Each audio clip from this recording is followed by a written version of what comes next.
Okay, good morning, ma'am. My name is Juban Fernandez Sereño. I'm from Group 4. I am the 9th reporter, and this is my topics. Is all about for creditors with secured receivables. For creditors with secured receivables means if lender ka or creditor and the person who owes you money or tawag nato na lender, muhatagyan sila ng something as a collateral or security amo hiniyang mga car, appliances, land, or other property para ma-sure na makabayad sila kanmo.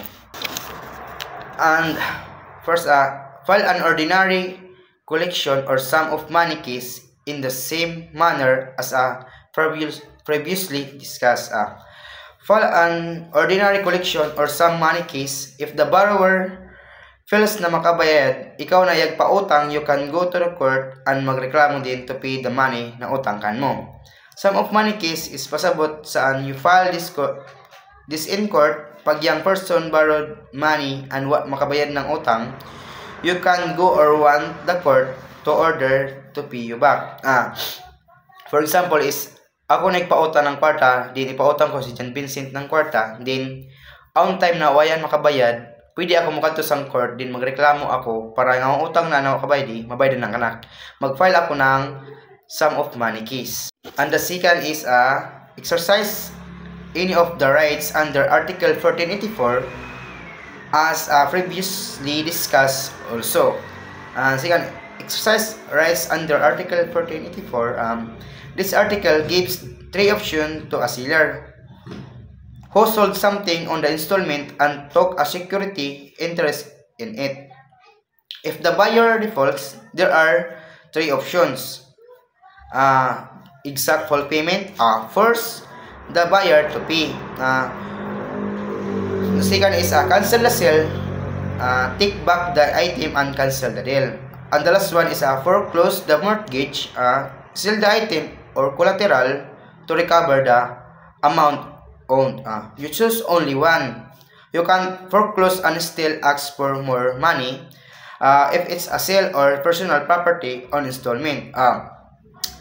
Kung isa ka na seller, pag on buyer na kan mo niya iga-sell ka ng car or on buyer na wa makabayad is pwede ka mapili sa three choices under ng Article 1484. And the third is if the security is a personal property, file a replenishment case to secure possession of the property preparatory to foreclosure under Rule of 60, Section 1 to 10. If the security is a personal property, file a replenishment case. If the item used as a security is movable property like a car, appliance, or gadget, and you want to get it back, file a replenishment case under Rule of 60. Replenishment means legal action to recover possession of personal property.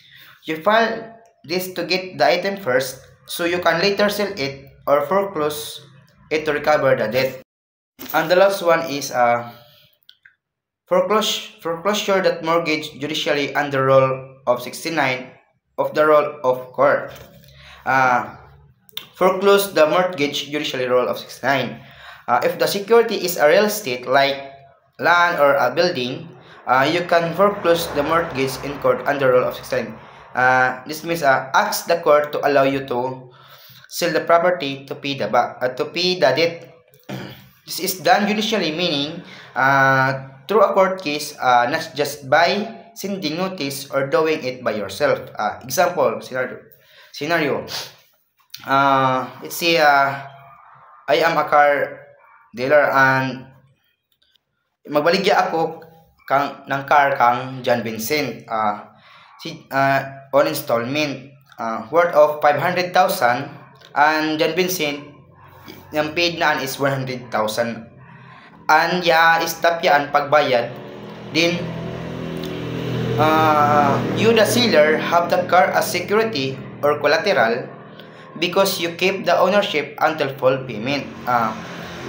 So among himuon ko dayon, mag-file ako ng sum of money case. You ask the court to make John Vincent pay the remaining 400,000 ngong 400,000 ang nakuwang na anaw sa ang car na nakabaydi. Then under article 1484 you can choose an option ngong tulo ka option gaina. Among ini sila is option 1 is you could force him to pay. Then option 2 is cancel the sale and take the car back. And the last one is or foreclose on the car. If you want to recover the car first, you file a replavent case to get it from John Vincent Garage. Once you have the car back, you sell it to recover what John Vincent owes you. If it's land instead of a car, you would file a foreclosure case in court under Rule of 69 to sell the land. That's all. Thank you.